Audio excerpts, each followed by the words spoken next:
नमस्कार मेरे प्यारे विद्यार्थियों, आप सभी ने मुझसे एक डिमांड किया कि सर फिजिक्स में अवतल दर्पण में प्रतिबिंब का जो 6 जगह वस्तु को रखने पर 6 प्रकार का प्रतिबिंब बनता है वो याद ना होता है, इसलिए उसका एक वीडियो बनाइए।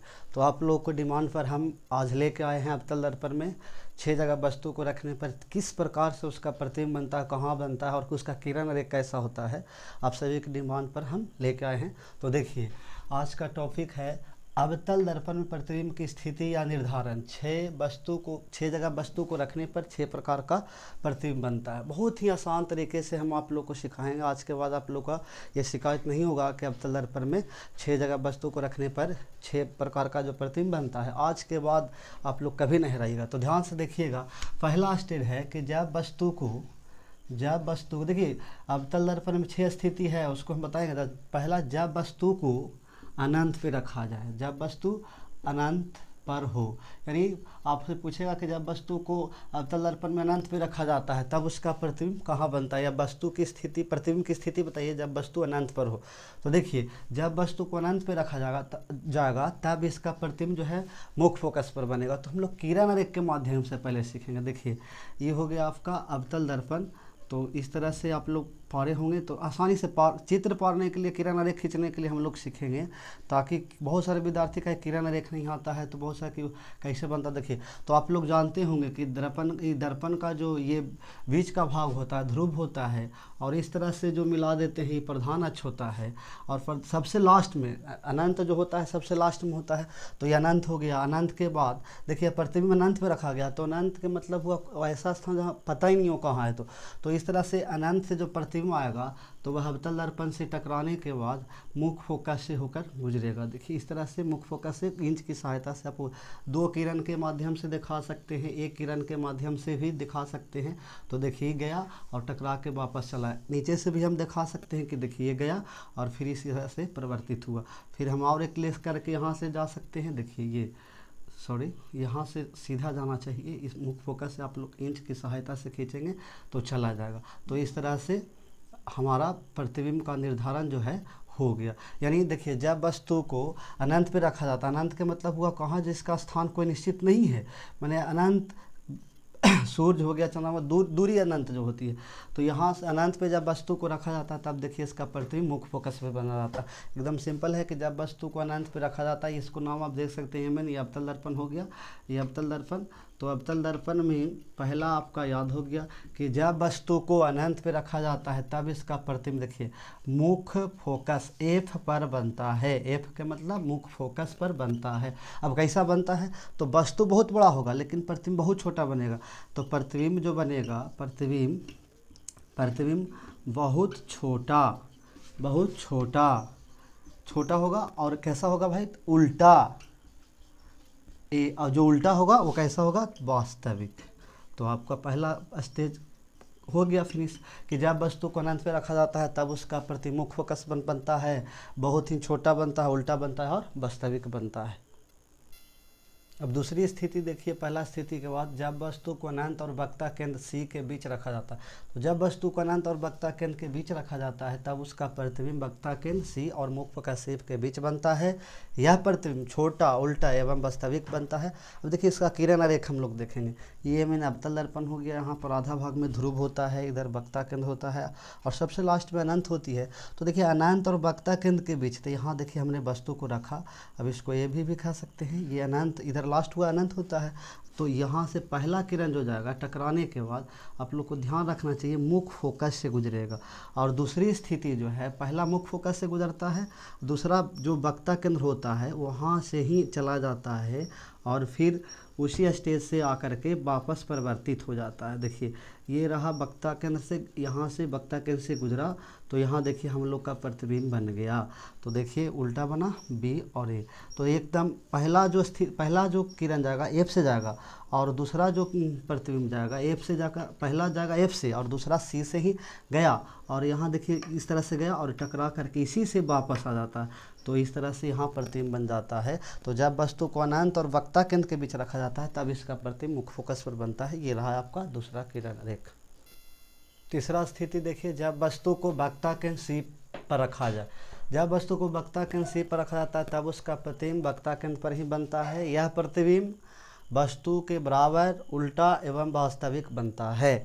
देखिए इसका किरण रेख, ये अवतल दर्पण हो गया, यहाँ पर रहा ध्रुव, और देखिए एक किरण जाएगा अवतल दर्पण पे टकराएगा, टकराने के बाद मुख फोकस से चला आएगा। अब देखिए चूंकि एक तो प्रतिबिंब हमारा वस्तु रखा गया वक्ता केंद्र पर, इसीलिए दूसरा किरण भी मुख फोकस से ही जाएगा और देखिए इस तरह से रिफ्लेक्टेड होकर के यहाँ आएगा। देखिए यह देखिए आसानी से देखिए यहाँ प्रतिबिंब का निर्धारण हो गया। यानी देखिए जब पहला किरण गया यह देखिए टकरा के मुख फोकस से, और दूसरा भी गया यहाँ से देखिए इस तरह से, और इस तरह से टकरा करके यहाँ आके प्रतिबिंब बना दिया वस्तु के बराबर एकदम इस तरह से। तीसरा भी कंप्लीट हो गया।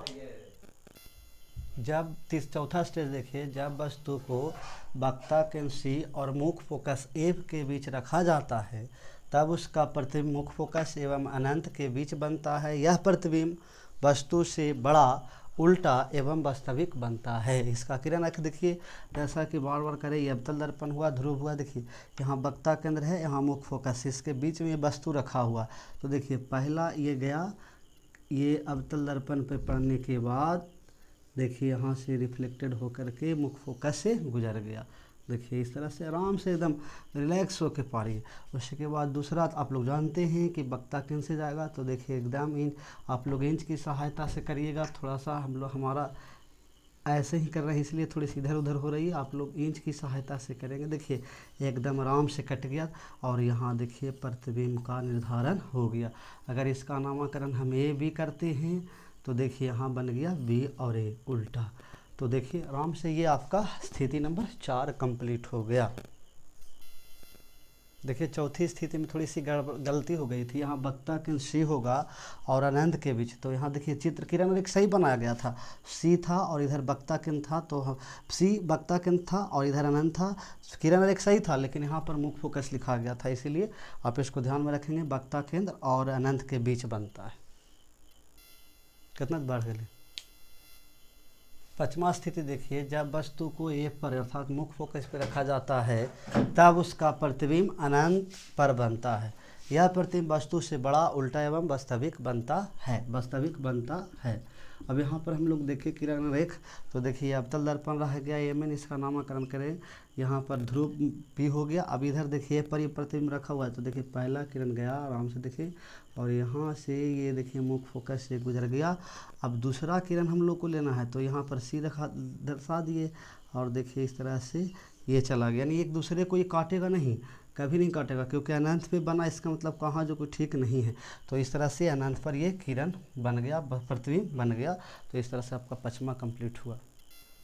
छठा स्थिति देखें, जब वस्तु को ए मुख फोकस और ध्रुव पी के बीच रखा जाता है तब उसका प्रतिबिंब दर्पण के पीछे वस्तु से बड़ा, सीधा एवं काल्पनिक प्रतिबिंब बनता है। यहाँ ध्यान देने वाला बात है, अवतल दर्पण में 5 जगह एकदम आँख मूंद के बताइए, सीधा, उल्टा और वास्तविक 5 जगह, लास्ट एक होती है जहाँ ही सिर्फ सीधा और काल्पनिक बनता है। तो देखिए वस्तु को एफ और ध्रुव के बीच रख दिए हैं। देखिए पहला किरण गया और ये देखिए यहाँ से एफ से गुजरा।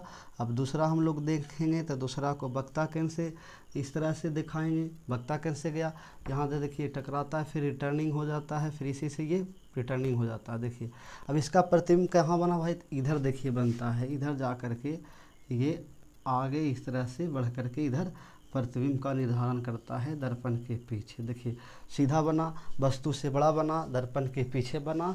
तो इस तरह से 5 जगह वास्तविक और उल्टा, सिर्फ एक जगह सीधा और काल्पनिक।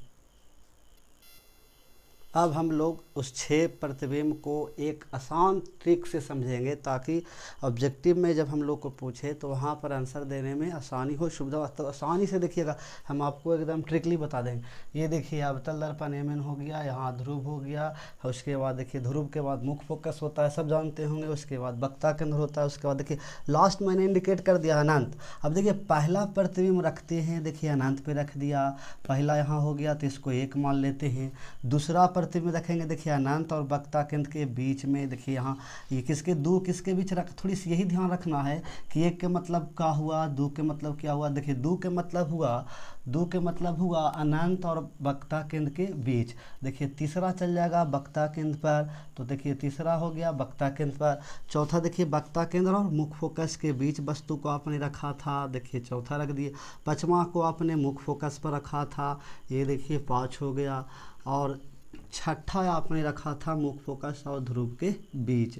तो ये देखिए ये छवो जो है वस्तु की स्थिति है, वस्तु का स्थान है, वस्तु का स्थान या स्थिति कहिए, यानी वस्तु का स्थान आपको आसानी से याद रहेगा। देखिए पहला अनंत पर, दूसरा अनंत और वक्ता केंद्र के बीच, तीसरा वक्ता केंद्र पर, चौथा वक्ता केंद्र और मुख्य फोकस के बीच, पाँचवा मुख्य फोकस पर, छठा मुख्य फोकस और ध्रुव के बीच। अब थोड़ी सी खाली चित्र को आप लोग को जो बता रहे हैं उसको ध्यान रखना। अब आसान से देखिए प्रतिबिंब कहाँ बनता है, तो हम लोग क्या करेंगे, जो छो है इसको दर्पण के पीछे टेल देंगे, दर्पण के पीछे, छठा एकदम दर्पण के पीछे चला गया। अब कुछ नहीं करना है, एकदम याद रखने के लिए आप लोग जानते होंगे रोही क्रम अवरोही क्रम, घटते और बढ़ते क्रम। तब बस इधर से जो 5 है ना इधर से लिखते चलाएंगे। देखिए तो उधर लिखा हुआ है 5, तो इधर से हम लोग 5 लिख देंगे। देखिए छोटा धरसाइएगा 5, धीरे धीरे बड़ा करते जाइएगा। तो 5 के बाद कौन आता है, तो 4, 4 के बाद कौन आएगा, तो 3, और 3 के बाद 2, और 2 के बाद 1। देखिए यही रहा। अच्छा तो चल ही गया दर्पण के पीछे। अर्थात देखिए ऊपर से देखिए 1 2 3 4 5 6 आपने लिखा, 6 को पीछे, फिर इधर से हमने क्या कर दिया 5 4 3 2 1, सिर्फ अवरोही क्रम यानी घटते बढ़ते क्रम में लिख दिया 5। देखिए इधर ले, अब 5 के मतलब खाली समझना। देखिए 5 का 5 के मतलब क्या हुआ, मुख्य फोकस, यहाँ हम लिख देंगे फोकस।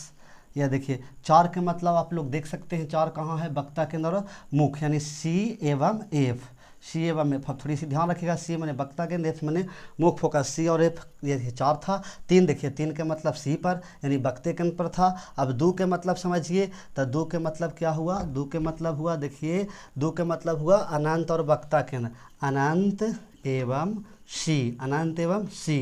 और देखिए यहाँ 1 है तो 1 के मतलब क्या हुआ, अनंत। तो आसानी से आपको याद हो गया। देखिए खाली थोड़ा सा बढ़ते क्रम में घटते क्रम में खाली लिख दिए। तो यानी देखिए जब वस्तु को अनंत पे रखा जाता है, यानी 1 पर रखेंगे तो 5 पर बनेगा, 1 के मतलब अनंत पर, तो 5 का मतलब मुख्य फोकस। जब वस्तु को अनंत और वक्ता के 2 पे रखेंगे तो उसका प्रतिबिंब 4 पर, 4 के मतलब हुआ देखिए कहाँ, C एवं F के बीच। जब वस्तु वक्ता केंद्र पर होगा तो देखिए C तीसरे पर बन जाएगा, यानी वक्ते केंद्र पर बनेगा। और जब वस्तु को वक्ता केंद्र और मुख्य फोकस के बीच तो 2 पर बनेगा। अब 2 के मतलब क्या भाई, अनंत और वक्ता केंद्र के बीच। देखिए 2 यहाँ है तो अनंत और वक्ता केंद्र के बीच है ना, यानी सिर्फ इसको अब बड़ा छोटा उल्टा कैसे याद रखिए। देखिए तो सब नीचे रुखे बना हुआ है, तो नीचे वस्तु हुआ ऊपर की ओर, तब वस्तु हुआ सीधा, लेकिन प्रतिबिंब कैसा बना बताइए। तो 5वां प्रतिबिंब आप देखिए 5वां उल्टा बना कि नहीं बना, नीचे रुखे जब लटक गया था उल्टा। और छठा देखिए, छठा तो इधर आ गया था, तो ये सीधा होता है। तो जो सीधा होता है सिर्फ एक काल्पनिक होगा, एक सिर्फ काल्पनिक होगा, और बाकी जो 5 हुआ चूँकि उल्टा है, तो जो उल्टा है वो वास्तविक है, आप लोग जानते होंगे। यानी आराम से देखिए अवतल दर्पण जो हुआ, तो अवतल दर्पण में 5 जगह वास्तविक और उल्टा, क्योंकि उल्टा बन रहा है, और 5 एक जगह सिर्फ काल्पनिक। अब यहाँ पर थोड़ी सी ध्यान रखनी है कि जब ये वस्तु देखिए बड़ा है तब बहुत छोटा बना, फिर उससे छोटा बना, तो यानी देखिए बहुत छोटा, इसके लिए हम लिख देते हैं देखिए बहुत छोटा, एकदम चल जाइए, बहु के बाद छोटा, उसके बाद बराबर, देखिए आराम से देखिए, उसके बाद यहाँ से बड़ा, फिर हो गया बहुत बड़ा, और फिर देखिए हाँ बड़ा। तो बस यही तरीका आपको सबसे देखिए, उतना जो हम डिटेल में बताएं उसको ध्यान में रखिए। सिर्फ ये फिगर को आप लोग 1-2 बार मेंटेन कीजिए। देखिए बहुत छोटा, छोटा, बराबर, बड़ा, बहुत बड़ा और बड़ा। तो देखिए जब बस तो एकदम इसी को खाली आप लोग 2-3 बार वीडियो को आगे पीछे करके देखिएगा, यही से आपको याद करा देगा। अब देखिए ऑब्जेक्टिव कैसे होगा, आपको वहाँ पर पूछेगा परीक्षा में तरह तरह से कि जब वस्तु को अनंत पे रखा जाता है तब प्रतिबिंब कहाँ बनता है जी, झट से बताइए। देखिए कि मुख्य फोकस पर बनता है, आप उस जगह अनंत पे रखते हैं तो कैसा बनता है, तो बनता है अनंत पे रखल है तो वस्तु कैसा बनेगा। देखिए बहुत अनंत पे जब रखेंगे तब प्रतिबिंब बनेगा मुख्य फोकस पर, यानी बहुत छोटा बनेगा। तो इसको आप खाली देखिएगा ना, तो आपको ऑब्जेक्टिव भी वहाँ ऑप्शन जब रहेगा तो भी आपको कंप्लीट होगा। और देखिए इसका चार्ट हम लोग थोड़ा सा 1 मिनट देख लेते हैं, चार्ट भी आगे, चार्ट भी हम लोग देखते हैं। इस चार्ट को आप लोग ध्यान से देख लीजिएगा, और जो बताए हैं ट्रिकली उसको आप लोग देख लीजिएगा। तो हमें आशा है, पूरा विश्वास है कि अब आप लोग को कम से कम अवतल दर्पण में जो 6 जगह वस्तु रखा जाएगा उससे तरह तरह के आपको ऑप्शन डाल के पूछेगा। ऑप्शन से आप लोग पकड़ लीजिएगा, इतना पूरा विश्वास है। तो इस चार्ट को आप लोग देख लीजिएगा 1 से 2 बार और उस ट्रिक को देख लीजिएगा। तो इसी के साथ आज को आप लोग का जो डिमांड था उसको पूरा किए।